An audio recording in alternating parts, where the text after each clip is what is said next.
Olá, hoje nós estamos aqui no De Frente com Nath e eu tenho uma convidada mais do que especial, é a Cecília.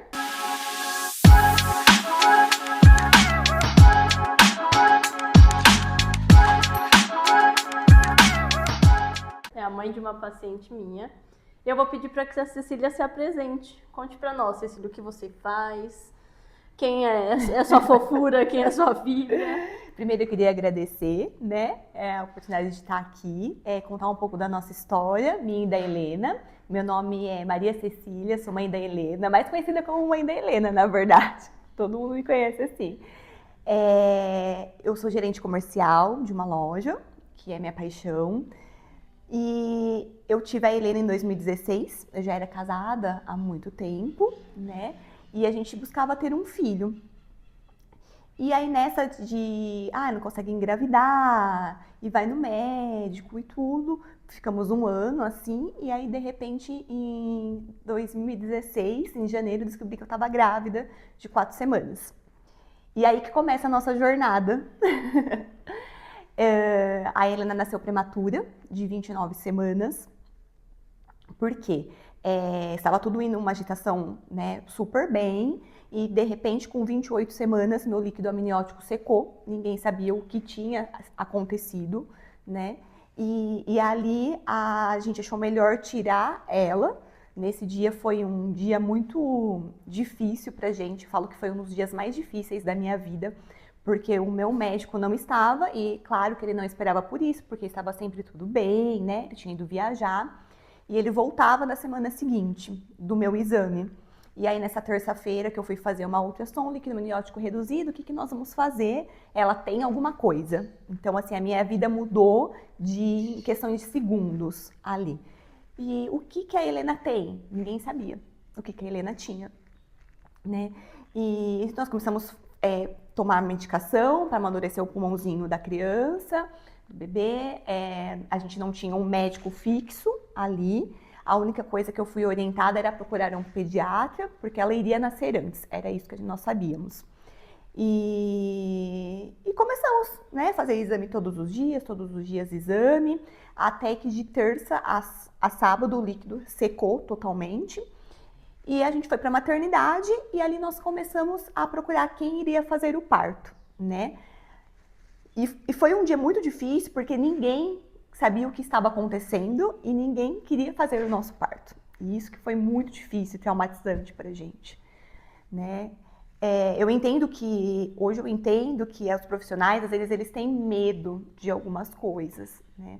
E eu precisava que alguém arriscasse, porque a gente não sabia até quando ela iria aguentar sem líquido amniótico, né?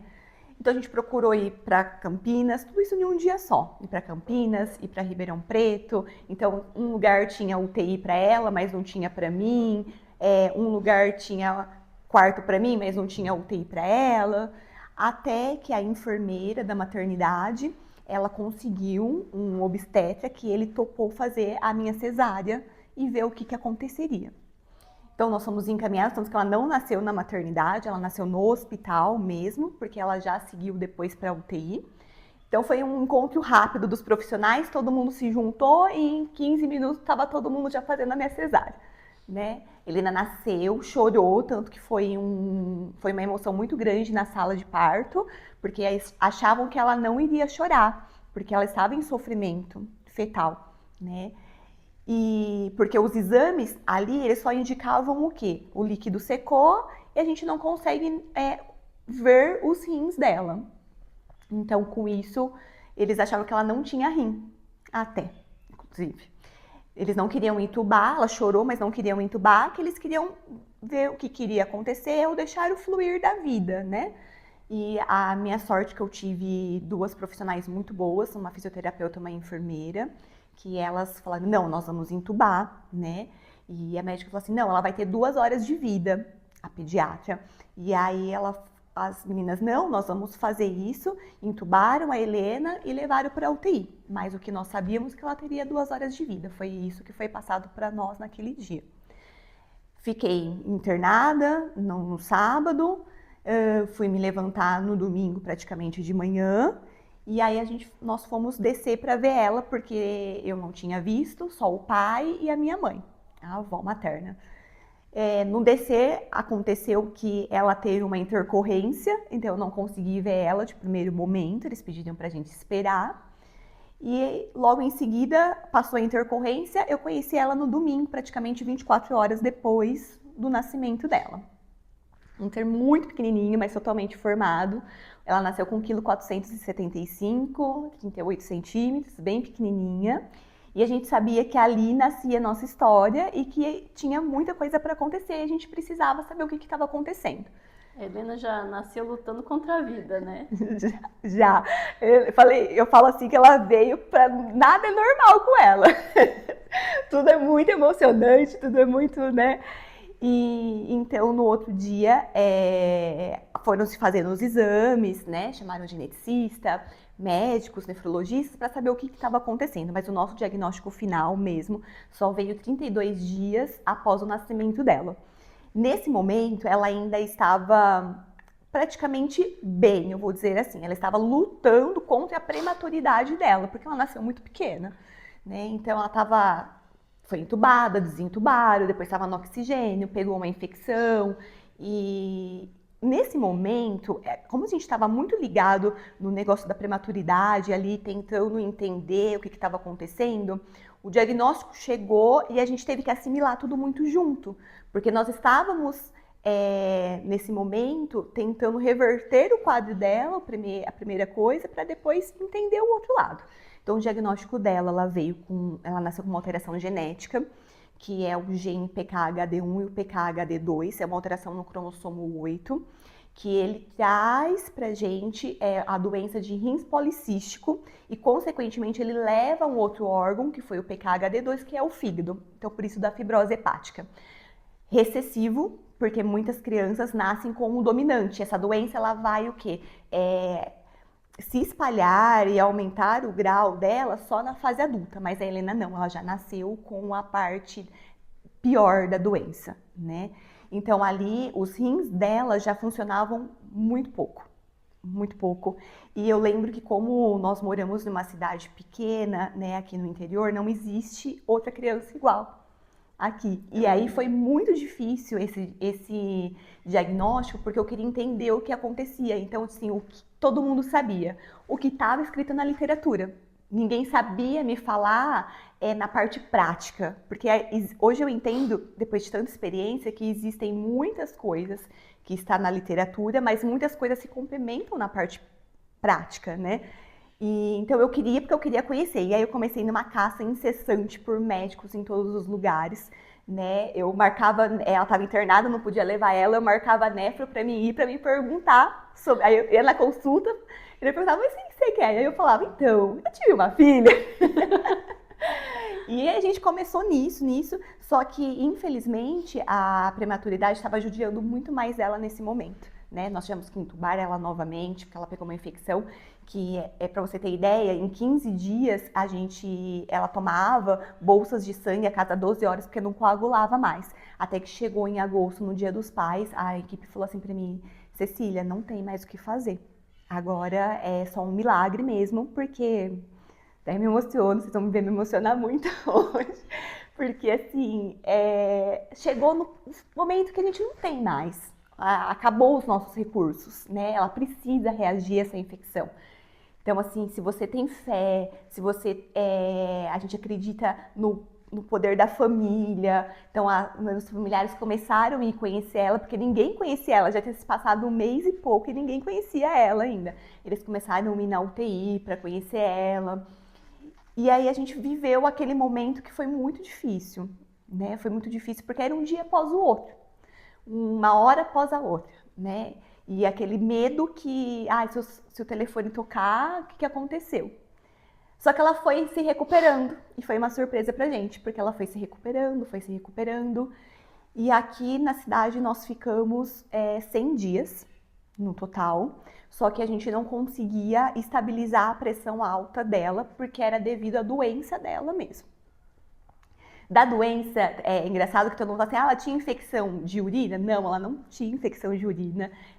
O que a doença leva, na verdade? Ela faz com que o rim, ele vai enchendo de cisto, os dois, e ele vai inibindo o funcionamento dele. Então ele começa a não filtrar. Não é que ela não fazia xixi, porque ela fazia muito xixi, mas não era uma urina de qualidade. Então ele não filtrava. Então o corpo dela ficava todo cheio de fósforo, de potássio sobrecarregado, tinha uma anemia, porque o rim não filtra por conta desses cistos que vai inibindo a função. É como se o rim envenenasse o corpo? Isso, praticamente isso.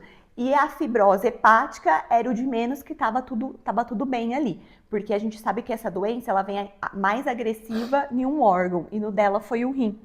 E depois, na fase adulta, que acontece desse outro órgão que é acometido e entrando mais, e sendo mais desgastado, vamos dizer assim, né? Então a gente ficou aqui, não conseguia essa pressão alta, até porque ela era muito grande quando ela nasceu com 38 centímetros, se você olhava ela só tinha barriga, a barriga dela era imensa, muito grande, porque o rim dela, quando os bebês nascem, no máximo, vamos chutar uns 7 centímetros, né, 8 centímetros, tem adulto que tem rim de 11 centímetros, ela tinha 16 centímetros em cada rim. E isso também fazia com que comprimisse o pulmão. Então ela não conseguia sair do oxigênio porque o pulmão não conseguia expandir, fazer o movimento dele. Então nós, com 100 dias, era uma criança que não sustentava o pescoço, porque ela ficava só deitada, ainda usava oxigênio, né, de catéter nasal. Mas a médica falou assim, eu vou transferir vocês para Campinas, porque eu acho que lá o hospital ele tem mais conhecimento, eles têm mais casos, eles vivenciam mais doenças graves nesse sentido. E nós fomos recebidos nesse primeiro hospital, muito bem recebido por uma equipe excelente. Eu sei que nós chegamos, já fomos direto para a UTI pediátrica e ali nós começamos todos os exames para poder saber que grau que estava essa insuficiência renal dela, porque a insuficiência renal ela tem 5 graus e cada grau tem uma comorbidade diferente, né? E ela vai passando isso, os estágios vão mudando. E por que a gente tem que ficar muito atento? Porque chega um momento que perde-se o rim e aí a gente tem que entrar com uma terapia que é de hemodiálise ou diálise peritoneal para ela. E ali a gente viveu o luto porque foi tudo muito junto, só que ao mesmo tempo a gente foi uma busca muito incessante, né? Eu digo que a mãe, quando ela recebe um diagnóstico não é destino.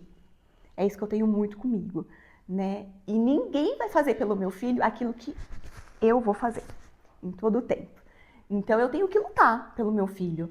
E eu comecei a procurar muitas coisas, e muitas coisas, como nós estávamos em um hospital escola, confrontar e entender o que estava acontecendo, né? E ali nós vimos o caso que existiam casos piores, que eles tinham de conhecimento, existiam casos melhores, e eu me juntei em uma rede de apoio de mães renais do Brasil todo, né? Que não eram mães só com a doença da minha filha, mas mães que existiam de crianças renais, que existiam doenças, mas que o caminho acontece de ser o mesmo, dizer assim, né? E ali a gente foi se fortalecendo, que até hoje eu tenho amizade com as mães, um carinho muito grande por mães de São Paulo, mães de Goiânia que eu nunca vi, mães de Minas Gerais, de BH, e nós somos amigas até hoje, né? Isso faz 9 anos, que a Helena fez 9 anos, então a gente tem esse companheirismo. E ali eu comecei a entender que eu conseguiria ganhar conhecimento para auxiliar a minha filha, né? Não só dizer, ok, nós vamos fazer, ou não, acho que não tem que fazer, não, mas dar ideias também, né? Ali trazer o conhecimento também para a equipe e questionar muitas coisas, né? Bom, você sabe que você me conhece, né? A gente tá junto faz um tempinho esse ano. Eu confesso que desde o primeiro momento que você entra no consultório, para mim foi muito especial, porque eu nunca vi uma mãe com tanto conhecimento, acho que você se lembra que eu disse isso para você. Parecia que eu tinha acabado de ter uma consulta médica, eu nunca vi tanto conhecimento e tanto interesse, né? Eu costumo dizer que mãe é uma coisa maravilhosa, né? A gente se vira, né? Porque ali naquele momento eu me vi que eu não era só a mãe da Helena.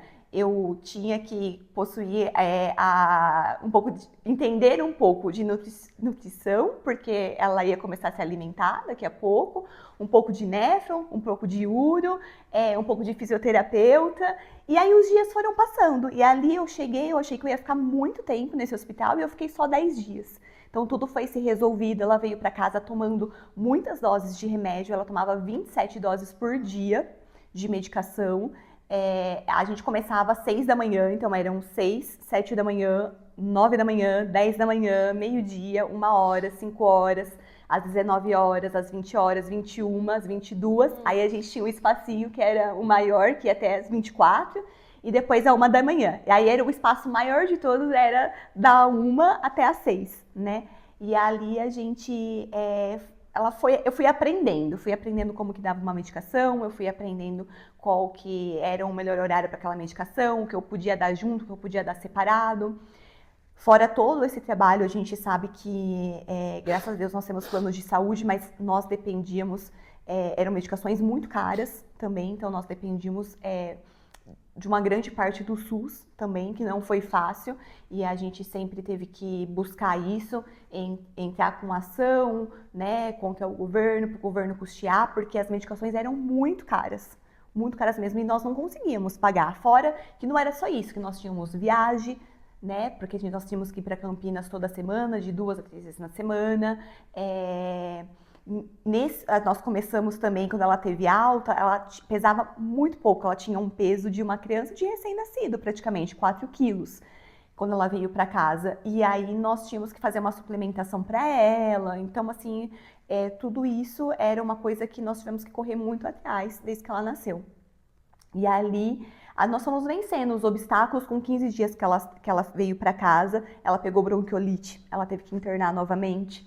E depois, isso foi em novembro, em dezembro nós começamos a ver que a doença começou a avançar. Então ela nasceu praticamente com 45% de função renal nos 2 rins, e essa doença começou a avançar, e ela foi perdendo função. Então foi começando a ter que introduzir mais medicação ainda para ela. Então o potássio subia, a gente introduzia medicação de potássio. O fósforo subia, a gente introduzia medicação para fósforo. O sódio baixava, introduzia sódio para ela. E assim foi.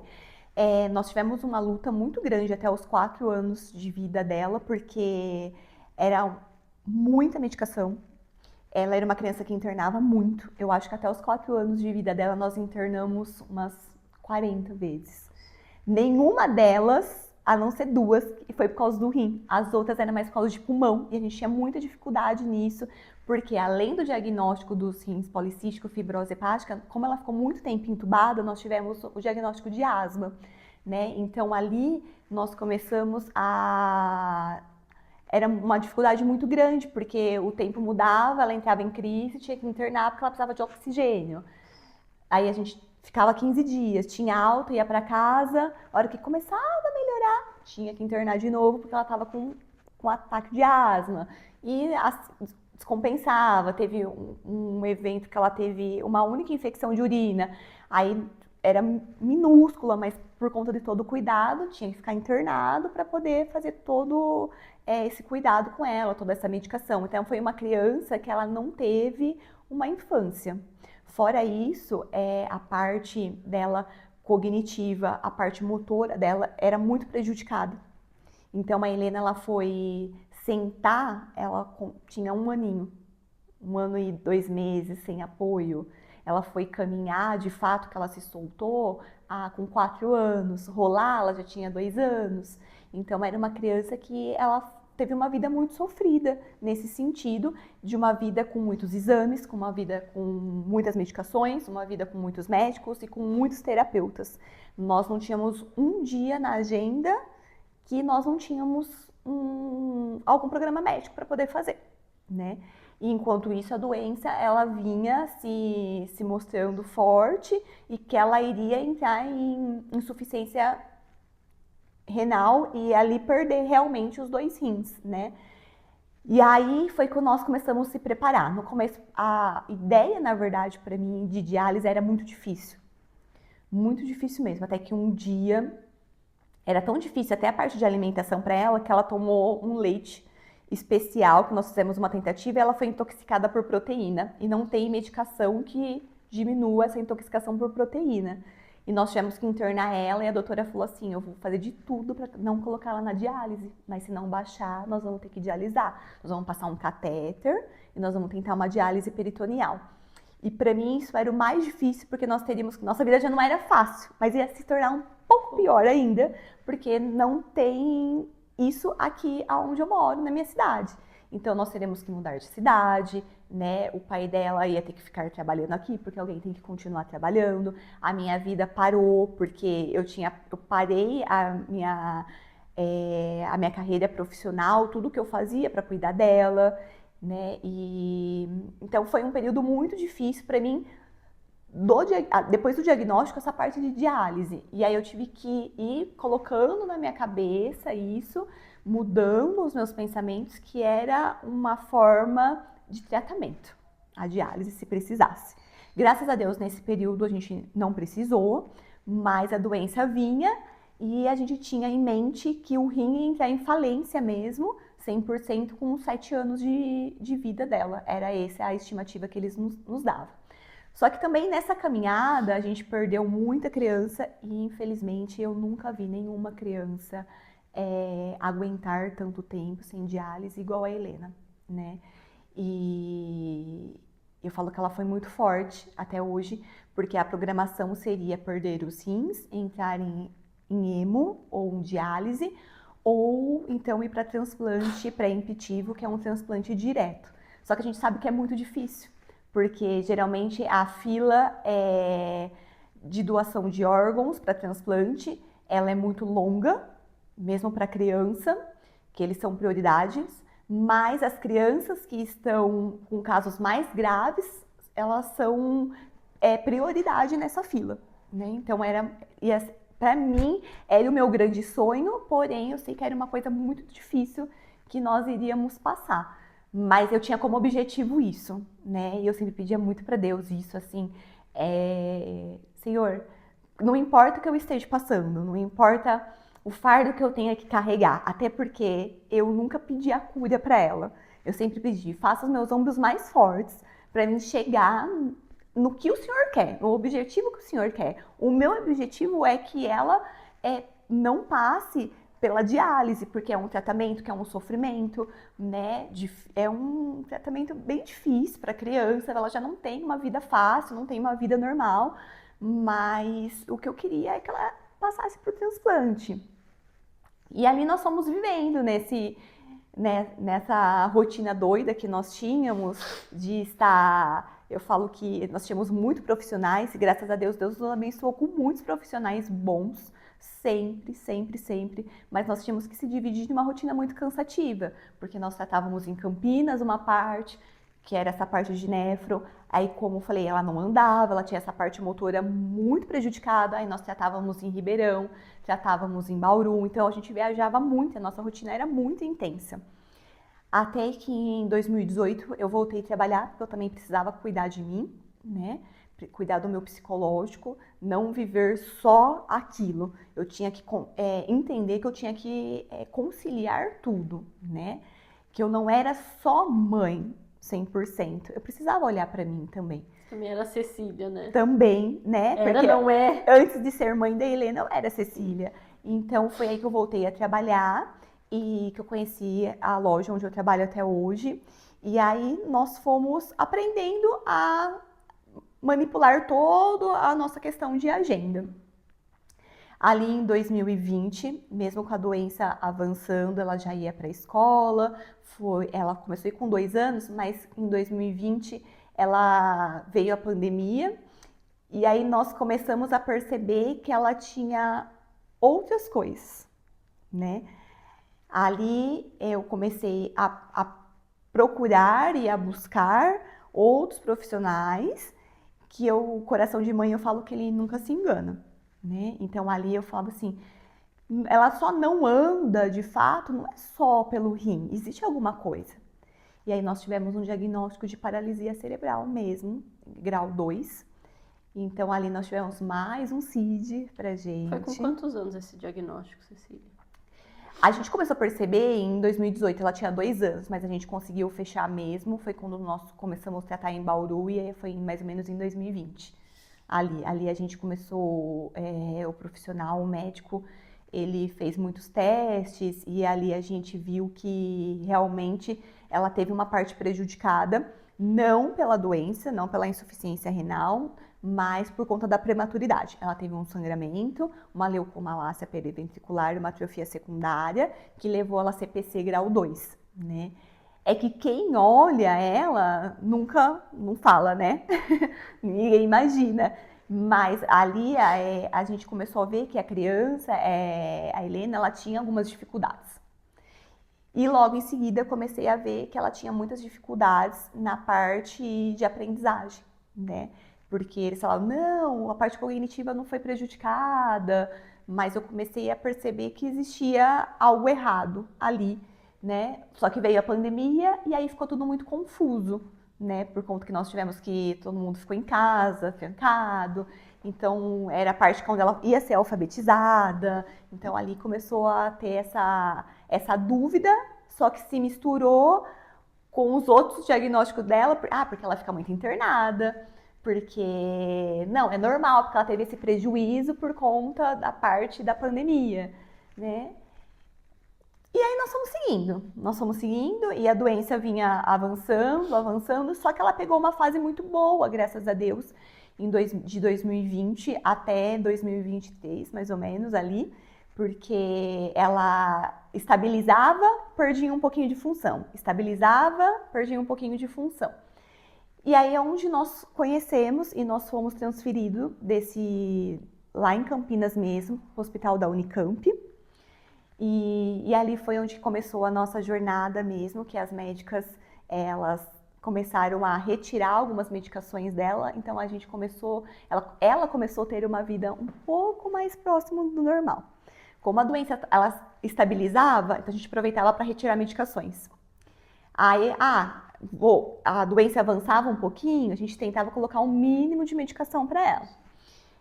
E enquanto isso, nós fomos os nossos outros profissionais trabalhando ali, um botox na perna, uma endoscopia para ver o fígado, mas o fígado está estável, coloca a órtese, tira a órtese, faz outra órtese, e assim nós fomos indo. E aí a nossa parte, que eu falo que foi o desfecho da nossa vida, começou em 2023, né? Ela teve uma crise muito grande de asma junto com uma broncopneumonia, ela foi internada aqui na cidade.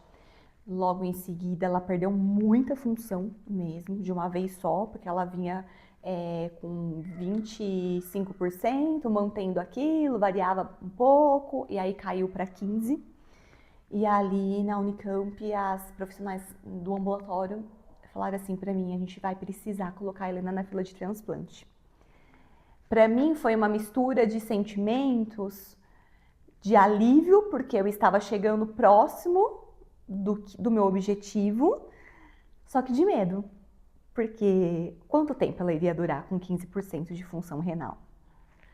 E então ali nós começamos a fazer todos os exames para poder entrar na fila de transplante. É muito burocrático, todo mundo acha que não, mas como paciente, e eu posso que nós vivemos isso na pele, né? Eu posso dizer que é um sistema do SUS impecável. É um sistema impecável de dados, é um sistema único, é uma coisa que é só quem vive ali, porque hoje a gente ouve como alguns artistas precisaram de órgãos, né, nos últimos tempos, a gente ouve o que as pessoas falam, mas nós vivemos ali na pele aquilo, né, então é um sistema que é muito burocrático para poder entrar e para receber um órgão. Mas eu tinha muito medo, e aquele medo, assim, eu precisava administrar aquilo dentro de mim, porque ao mesmo tempo ela precisava ter uma vida normal até isso acontecer. E como eu falei, nós, graças a Deus, tivemos muitos profissionais bons. E aí, nessa época, a psicóloga dela me chamou e falou assim, olha, eu acho que como a gente vai passar muito tempo internado quando chegar essa parte do transplante, E se não chegar, a gente vai passar muito mais por conta da hemodiálise. Eu acho que a gente tem que tirar ela do ambiente hospitalar um pouco. E foi aí que nós decidimos parar com todas as terapias, ficar só com a psicóloga e colocar ela em atividades de crianças típicas, né? Então ela foi para violão, ela foi para ginástica e aí ela começou realmente a ter uma vida mais próxima do normal, de uma criança típica, né? Uma criança que não tem nada, né? Ela nunca reclamou. Verdade. Nunca. Às vezes ela falava só assim, mas por que eu tenho que ir? Mas ela falou assim, nossa, eu não aguento mais esse monte de remédio, eu não aguento mais viajar. Nunca teve isso. E ali nós começamos a fazer todos os exames, né?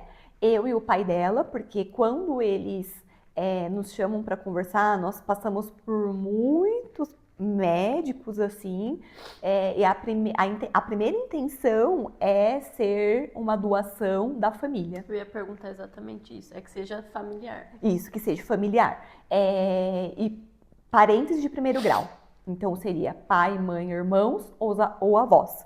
Só que os meus pais e tanto os avós maternos quanto os paternos, eles são mais senhores já, né? Tem mais idade, então eles não poderiam doar. Como ela não tem irmão, seria eu ou o pai. E ali, a gente fazendo todos os exames, nós descobrimos que o pai era compatível com ela, é compatível com ela, na verdade. E só que, infelizmente, um rim dele, por conta anatômica mesmo, de como ele foi gerado, ele não poderia doar um rim por conta que ele estava muito ramificado, então iria ser um alto risco para ele.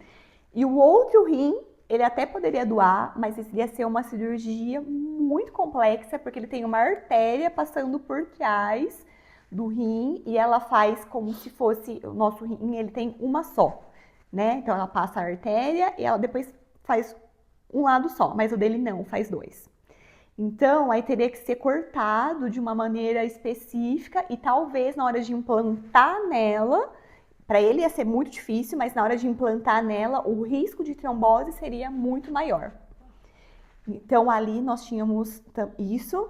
Então, foi conversado que nós não iríamos correr esse risco por enquanto, porque ela estava se mantendo bem, da medida do possível. Não era, a doença estava avançando, iria entrar mesmo, ia perder o rim, mas estava indo, dava para esperar, não estava tão desesperador ainda. Continuei fazendo os meus exames estavam todos ok. Quando eu fui fechar o último exame, antes de fazer o exame de compatibilidade com ela, eu fiz um raio-x. E esse raio-x foi numa terça-feira. E eu falo que a nossa vida muda em questões de segundos, porque ali de novo, mais uma vez, a radiologista parou o exame e falou assim pra mim, você fez cirurgia cardíaca? E eu falei pra ela, não, eu não fiz cirurgia cardíaca. Até porque na minha vida, eu só tinha feito uma plástica e tinha tido ela de cesárea. Não tinha mais cirurgia nenhuma. Ela falou assim, então você tá doente, tá acontecendo alguma coisa, eu vou chamar o médico porque você está com derrame pleural, tá com água nos 2 pulmões e no coração. E tem alguma coisa no mediastino, aqui no meio. Então, se sabia isso, ela chamou o médico. Graças a Deus, naquele dia, nós estávamos com um médico que faz ultrassom na Helena desde que ela nasceu. Ele estava de plantão naquele dia, aí ele veio, ele conversou comigo e ele falou assim, você tá doente. Ele nem não floreou nada, ele falou assim, você tá doente. Você vai sair daqui agora e você vai procurar um especialista, o quanto antes. E aí, naquele momento, então, o meu mundo desmoronou, porque eu só tinha eu para doar o rim para minha filha. Então, assim, os meus planos é que eu ia conseguir doar esse rim para ela.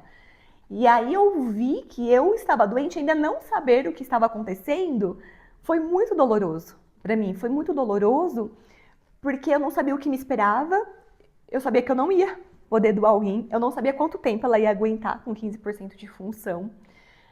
E da meio-dia, daquele dia, daquela terça-feira de novo, que era uma terça-feira, até às 19 horas, nós conseguimos uma consulta. Eu estava sem plano de saúde naquele momento também, porque eu não tinha, eu estava fazendo tudo pelo SUS e particular, porque eu achava que a gente só ia fazer os exames para doar para ela, e eu sempre tive plano de saúde. Naquele momento nós estávamos sem. O pai não ia poder doar. Sabe quando você fica assim, perdida? Eram muitas coisas ao mesmo tempo que estavam acontecendo. Eu saí dali, a gente conseguiu um médico para o mesmo dia, 7 horas da noite, eu fui, ele pediu uma tomografia de urgência, eu saí do consultório, fui de novo até o hospital para marcar, já era 8h30 da noite. Eu falo que Deus dá as batalhas, mas Ele também nos dá anjos. E o médico que tinha me atendido de manhã, ele já tinha deixado uma tomografia agendada para mim, para o outro dia, e me deu de presente ainda, não ia cobrar. E ali no outro dia eu fui, fiz a tomografia, saí direto da tomografia, logo 7h30 da manhã, fui pro consultório do doutor, e aí foi um dia muito difícil. Mais um. Ele virou para mim e falou assim: Cecília, você tem um tumor no mediastino de 11 centímetros. Eu estava com a minha mãe na sala dele, minha mãe já ficou assim, enlouquecida, e começou a fazer muitas perguntas, e falar e chorar, e nós estávamos assim, sentados, ela estava aqui, ele estava aqui na minha frente, e eu lembro que eu virei, bati na mesa e falei assim, porque ele estava tentando responder para minha mãe, né, o que minha mãe perguntava, eu bati e falei assim, presta atenção em mim, eu não posso morrer, me ajuda, o que a gente vai fazer? Só fala isso pra mim, o que a gente vai fazer? Eu preciso fazer alguma coisa, eu não posso morrer porque minha filha pode ficar sozinha. Ali ele pegou e falou assim pra mim, já vou ligar pros médicos, a gente precisa de uma biópsia, e de todos os diagnósticos, que eu tenho 5 diagnósticos para tirar, porque a gente ainda não sabe, o melhor de todos é câncer. Aí a gente, naquele momento, você fica assim, aérea. Eu lembro que eu me perguntava assim, como eu vou chegar em casa, contar isso pro meu pai, um senhor de 80 anos, como que eu vou contar isso pra minha filha, como que eu vou contar pro pai dela, isso, como que eu vou contar pra minha família. E o principal, eu não ia poder doar pra ela o rim. E aí, naquele momento, eu falei assim, vamos fazer, eu já saí marcado com uma biópsia dali, ele já ia ser daqui 3 dias, não me lembro ao certo, a biópsia, pra gente saber, pra confirmar o diagnóstico, fechar mesmo se era um câncer mesmo, que aí seria um linfoma, segundo ele. Naquele momento ele foi me examinar e aí nós descobrimos que, porque na imagem estava no mediastino, porque nós fizemos uma tomo só de abdômen. Só que na verdade, na hora que ele me examinou, eu ainda tinha um nódulo também aqui no pescoço e nódulos também na axila. Então eu tinha na cervical e na axila. Ali fui para casa, demos a notícia para a família, conversamos com a Helena, que a mamãe estava doente, que ia ser um tratamento difícil, que nós iríamos passar, né? Fiz a primeira biópsia, ela deu inconclusiva, não deu certo. Ele me mandou para outra cidade, Ribeirão Preto, e aí começou porque eu ficava assim, meu Deus, a menina tá em Campinas, o tratamento dela lá do outro lado e eu tô do outro lado. Como que vai ser isso? Eu não tenho irmãos, eu sou filha única, meus pais têm mais idade. O que vai acontecer, né? E ali passei novamente por uma nova biópsia. Tive que passar por biópsia, fiquei internada 5 dias, porque eu tive que retirar toda a água do pulmão e do coração. Fiquei com dreno esses 5 dias, voltei. Foi muito rápido, assim, depois de 2 dias, 3 dias no máximo, já veio que eu estava com linfoma de Hodgkin, esclerose nodular, e realmente ele já estava em um estágio que não estava só no mediastino, mas estava na axila e na cervical. O médico eu lembro que ele virou pra mim à tarde e falou assim, você quer tratar na sua cidade ou você quer tratar aqui? Eu nem sabia o que estava acontecendo, porque a minha preocupação era mais a Helena, tudo. Eu falei assim, não, pode ser aqui. Ele falou, então, eu vou ligar pro médico agora, uma hematologista, e você vai passar com ela agora, porque a gente precisa começar esse tratamento agora. E eu passei na doutora, que é minha médica, minha onco-hemato, até hoje. E graças a Deus que foi ela, assim, que é uma excelente profissional. Naquele dia foi muita informação. Eu fui pro consultório dela, eu lembro que eu chorei. E ela falou assim pra mim, você vai conseguir.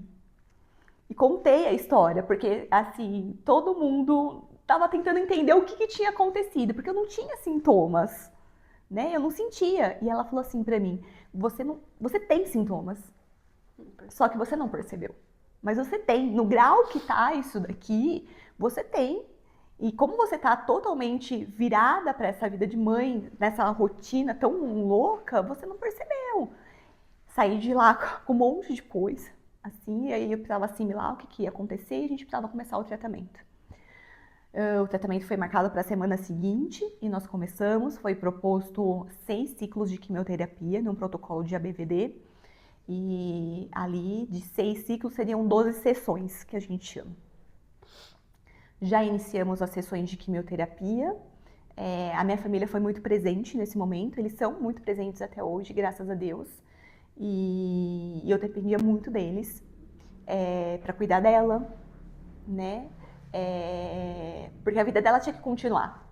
A minha que ia parar nesse momento para me tratar, mas a dela tinha que continuar e a gente estava com um problema de 15% de função renal.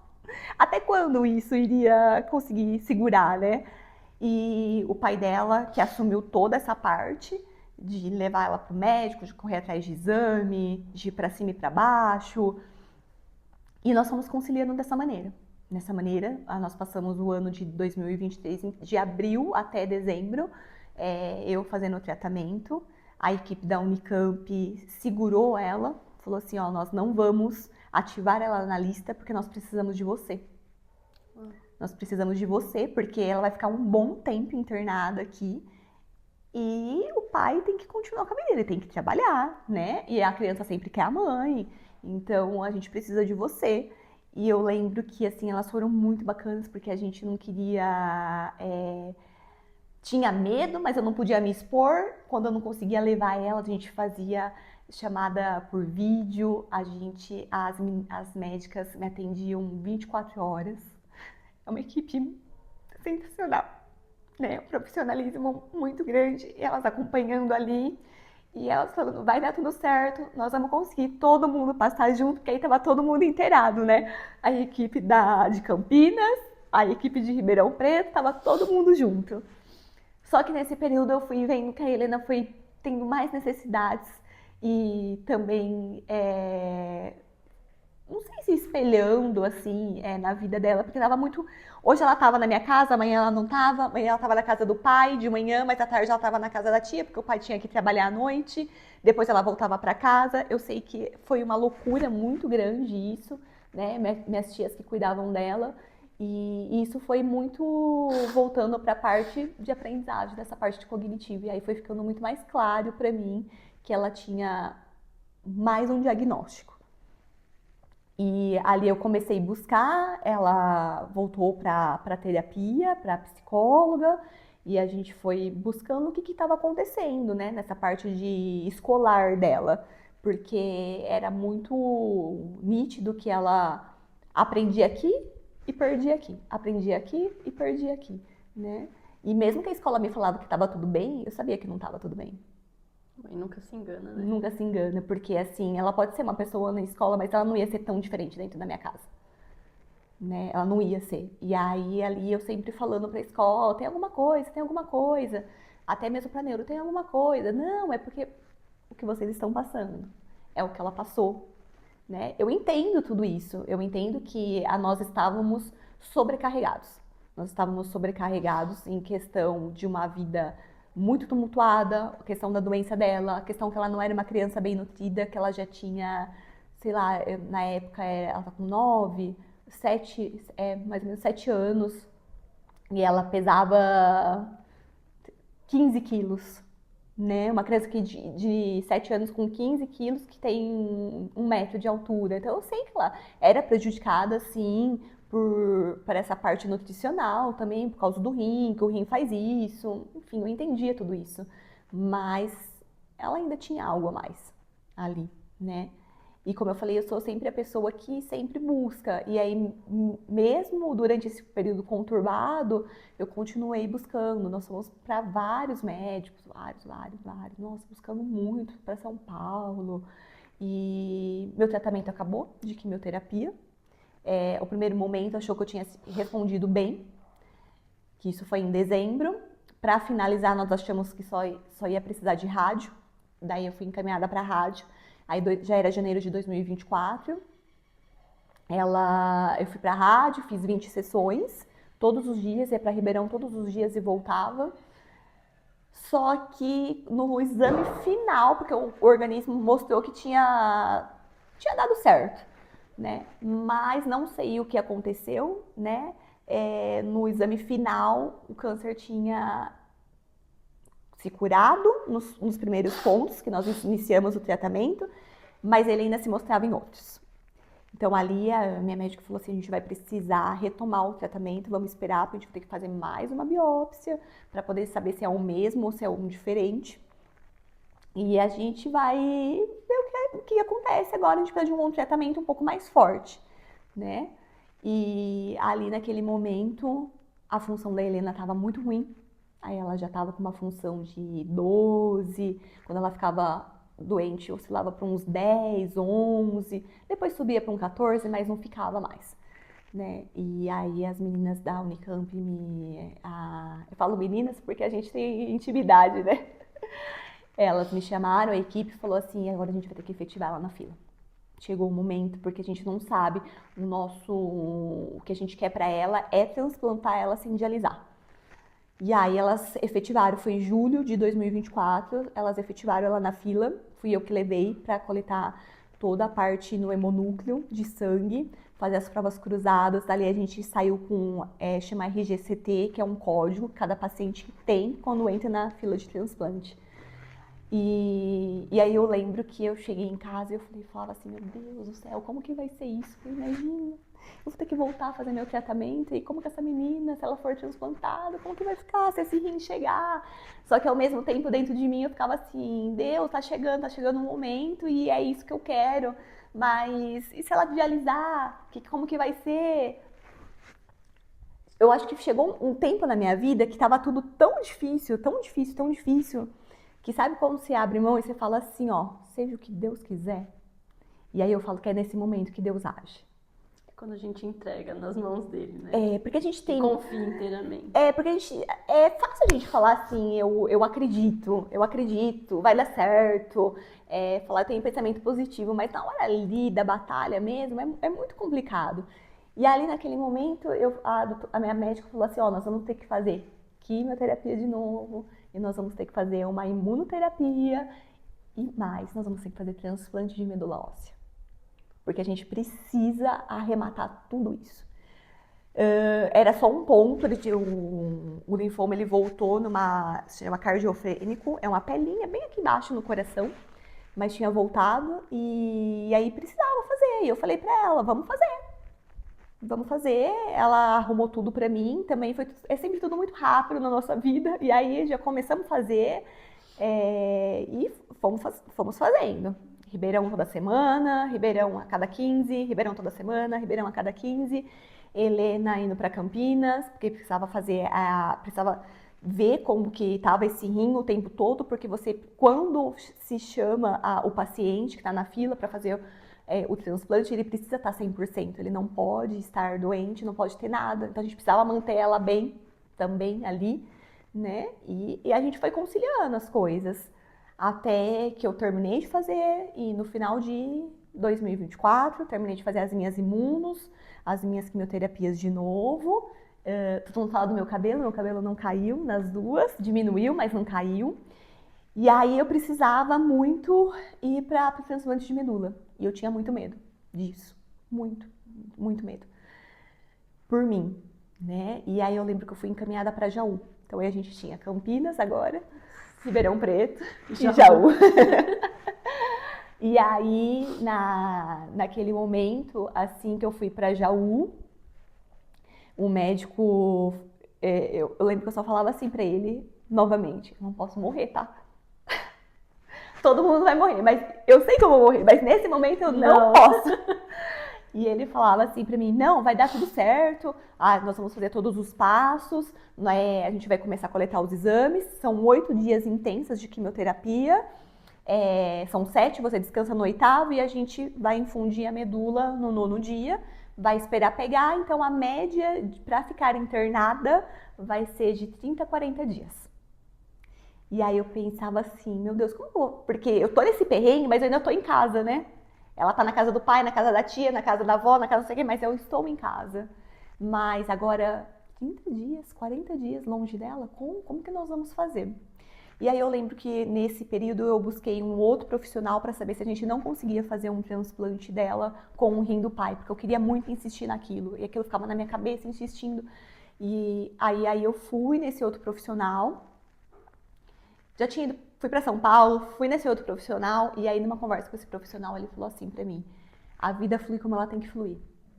Foi uma consulta de 2 horas e meia, né? E ele parou e ele me colocou todos os pontos, o que seriam negativos, o que seria positivo, e no final ele falou assim, a vida flui como ela tem que fluir. Você quer fazer? Eu faço. E eu falei para ele, não, eu vou fazer meu transplante de medula primeiro. E aí fui fazer o transplante de medula em Jaú, fiquei internada os 30 dias. A minha medula pegou no 11º dia. Eu acompanhei. Foi uma batalha difícil para mim, principalmente na parte mental. Eu achei que já tinha passado de tudo, mas ali a parte mental foi muito difícil para mim. Eu fui muito preparada até pro pior, e eu falo que Deus foi muito bom comigo. Eu tive intercorrências, sim, mas foram intercorrências que foram leves, graças a Deus, né? Ali meu cabelo caiu, ali eu voltei para casa, né? Numa segunda-feira eu tive alta, fiquei 24 horas só em casa, e aí eu tive que voltar a ser internada, porque aí eu estava ruim mesmo, né? Foi um choque muito grande para Helena, quando eu voltei, porque eu fui de uma maneira e voltei de outra maneira, e tudo estava acontecendo ao mesmo tempo, né? Então ela via que eu não estava boa e ela também estava já com a doença dela indo, né? Progredindo.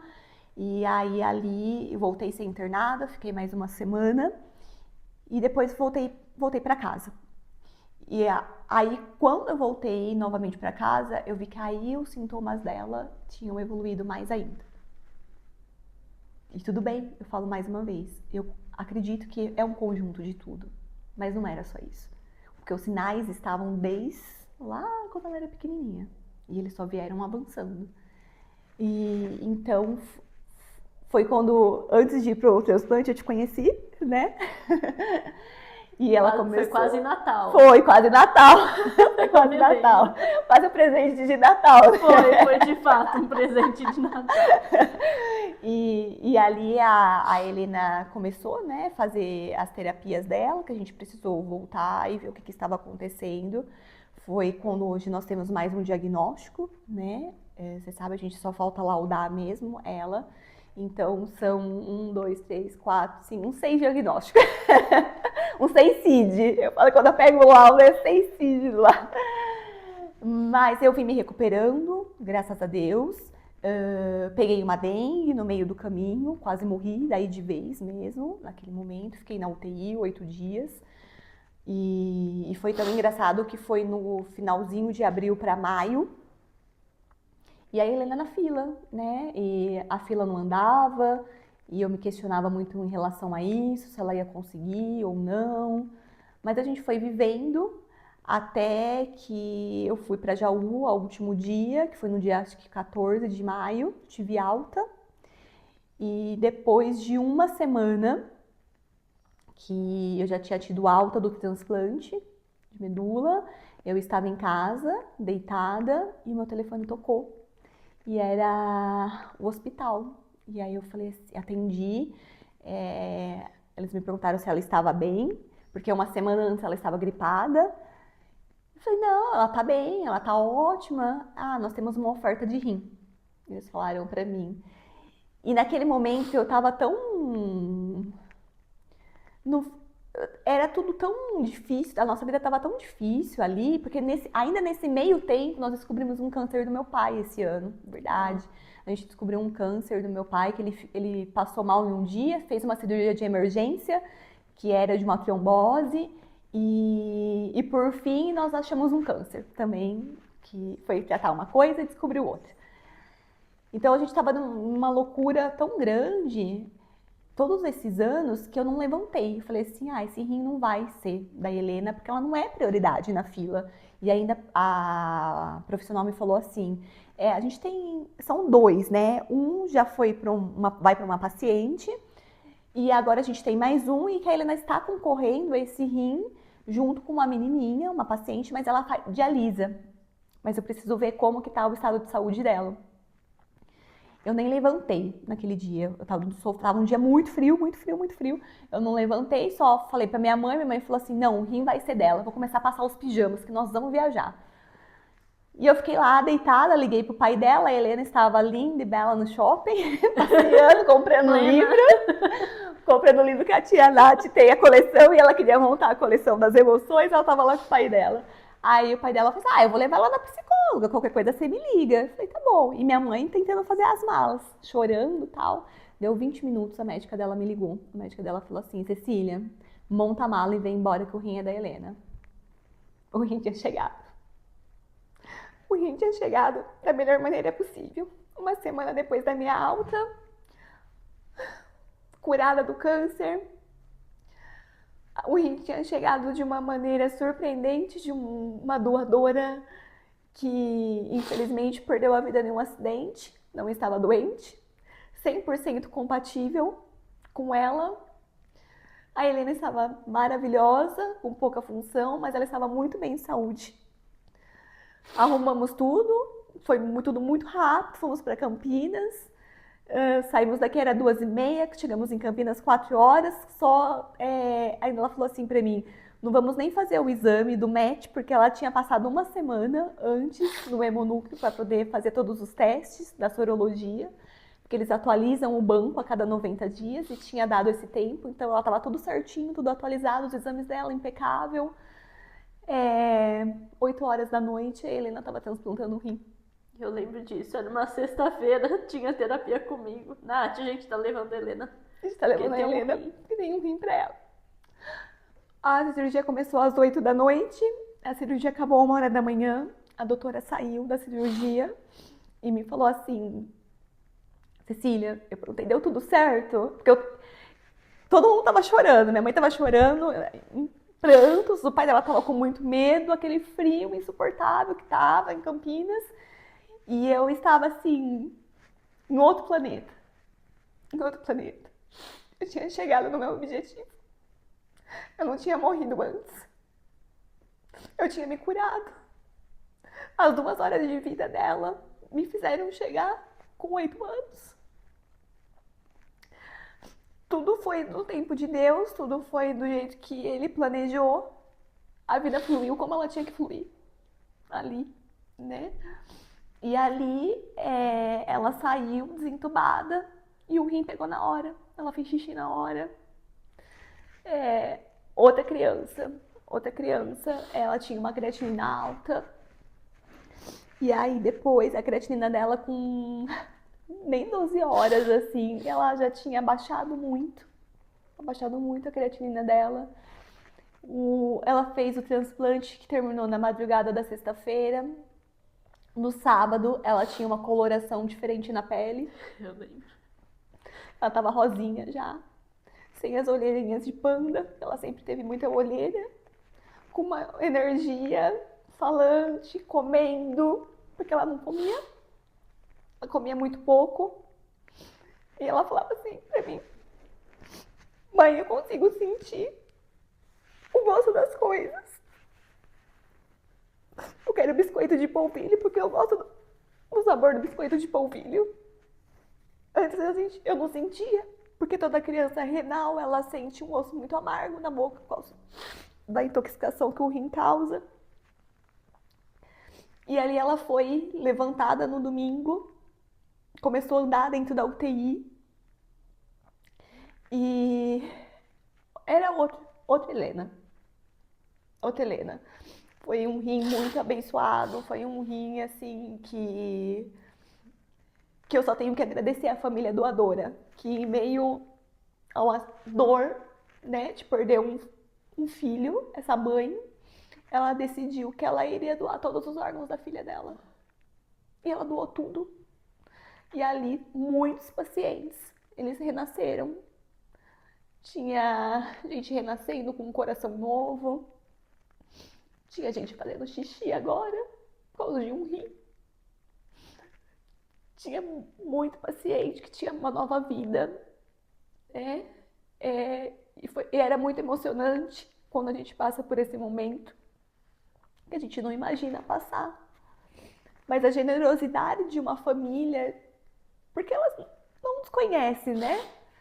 E ela deu uma oportunidade da minha filha viver. A filha dela se foi, mas a minha filha renasceu. E ali nós ficamos internados 16 dias, uma semana mais ou menos, acho que foram 7 dias, 5 dias na UTI, depois fomos pro quarto. E aí a Helena saiu outra criança. Ficamos em Campinas um tempo, por causa de exame, tudo, mas foi um transplante impecável. Impecável. Impecável porque alguém disse sim. Porque alguém teve coragem de falar assim, a minha filha partiu, mas outras podem viver. Talvez as pessoas não imaginem o quanto seja útil e o quanto seja importante uma doação de órgão, né? É um momento muito difícil. Muito difícil. Eu imagino, né, para a mãe que está ali perdendo um filho, para a esposa que está perdendo um marido, para o marido que está perdendo uma esposa, uma filha que está perdendo a mãe. Só que existem muitas outras possibilidades, né? Então é por isso que é muito importante as pessoas conversarem entre si e falar sobre doação de órgãos com a família. Porque é a família que vai fazer essa autorização naquele momento de dor, né? E foi assim que a Helena renasceu, que nós chegamos no nosso objetivo, que nós não passamos por diálise, que o transplante existe, que a cura existe, que o diagnóstico não é destino, que mesmo que nós temos muitas dores, que a nossa vida não seja fácil, ainda assim é maravilhoso viver. Eu sempre digo pra você que eu nunca vi duas pessoas lutarem tanto, e pra mim isso me emociona e me chama muita atenção. Mas eu queria te perguntar algo que talvez não sei se alguém já te perguntou. Em algum momento você questionou Deus? Se perguntou por que tudo aquilo com você? Sim, eu me questionei. Eu questionei Deus, me questionei e questionei Deus, eu falo, né? Porque às vezes as pessoas têm Deus com um ser muito, a minha experiência, com um ser muito, muito grande e que você não pode conversar com ele. E na verdade ele é um pai. E quantas vezes o nosso pai nos repreende ou ele nos pede algumas coisas e que você tem que ter intimidade para ele, com ele e falar assim, por que comigo? Por que comigo? Pra quê? Porque foram muitas coisas juntas, né? Foi uma sequência muito foi grande, uma sequência né? muito grande, né, na nossa vida, né? Porque que eu descobri o câncer? Porque falo que a Helena me salvou nesse momento, porque se ela não tivesse ido para a fila de transplante, eu não ia saber. O câncer ia estar alastrado em mim, né? Mas por que depois eu passei o primeiro protocolo, por que eu tive que passar o segundo, por que eu tive que fazer transplante de medula, por que meu pai tinha descoberto um câncer, porque ela teve que tudo muito junto ali. E só que Deus, ele não tem problema com as nossas perguntas. Nem um pouco. Ele vai nos responder. Eu costumo dizer que ele dá muito mais do que a gente imagina. Do Às que vezes a a gente gente imagina. sonha tão pouco, tão É pequeno, verdade. e ele oferece tanto e no tempo certo. Não é no nosso tempo. E foi isso que, por isso que essa frase do médico e eu vou levar sempre comigo. A vida flui como ela tem que fluir. E isso quer dizer que a vida tem que ser do jeito que ele quer que seja. Eu não vou passar menos, eu não vou passar mais. Não, eu vou passar as minhas dores, né? É difícil, é dolorido, mas se eu tiver que passar, eu vou passar. E uma hora vai passar. Nós não vamos acabar a nossa batalha aqui, né? A nossa batalha ainda, ela vai continuar, né? A nossa batalha ainda vão ter vão vir outros problemas, vamos ter uma outra vida. E é isso. E a gente veio pra viver. Pra viver, pra cuidar dos nossos filhos, pra fazer da nossa vida o melhor que nós consigamos, que possamos. E foi assim, essa é a nossa história. Eu confesso que vocês me encantam demais. A nossa história e eu, no fundo, eu tenho muito orgulho dela. Eu tenho de vocês. Eu tenho muito orgulho dela porque eu sei que, por menor que seja, porque muitas pessoas passam mais, mas eu sei que muitas pessoas são inspiradas nela a não desistir, a continuar, as mães acreditarem naquilo que elas sentem, acreditar na doação de órgãos, a falar sobre doação. Então, acho que tem acreditar que diagnóstico não é destino. Porque eu vi muitas crianças falecerem durante esse tempo com a mesma doença da Helena. Acho que se eu conheço uma ou duas vivas, é muito, né? Mas eu sei que existe uma frase na Bíblia que diz que tudo coopera para o bem daqueles que amam a Deus. Então eu acredito muito nisso. E eu acredito que a nossa missão de vida ainda não acabou aqui, que ela é linda e que ela ainda vai continuar. E vai ecoar por muito tempo, muitos anos. Muitas vidas ainda vão se espelhar na gente, vão ser transformadas. E eu posso dizer que Deus é bom. Pra mim, vocês é um milagre vivo dele. E de É fato, verdade. ter conhecido você ali aos 45 do segundo tempo, quase Natal, realmente pra mim foi um presente imenso.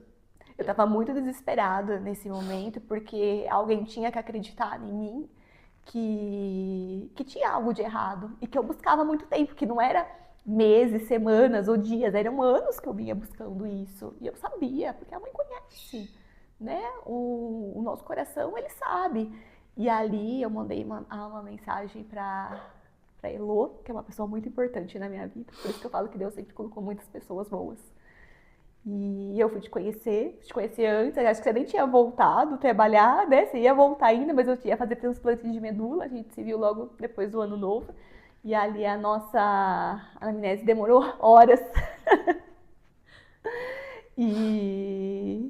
Mas eu sou muito grata a Deus por tudo que nós passamos, por todos os profissionais que eu tenho na minha vida, na vida da Helena. Nós somos e fomos muito abençoados o tempo todo. Eu só posso dizer que Deus continue usando vocês, que vocês continuem sendo inspiração para muitas pessoas. Para mim, vocês são.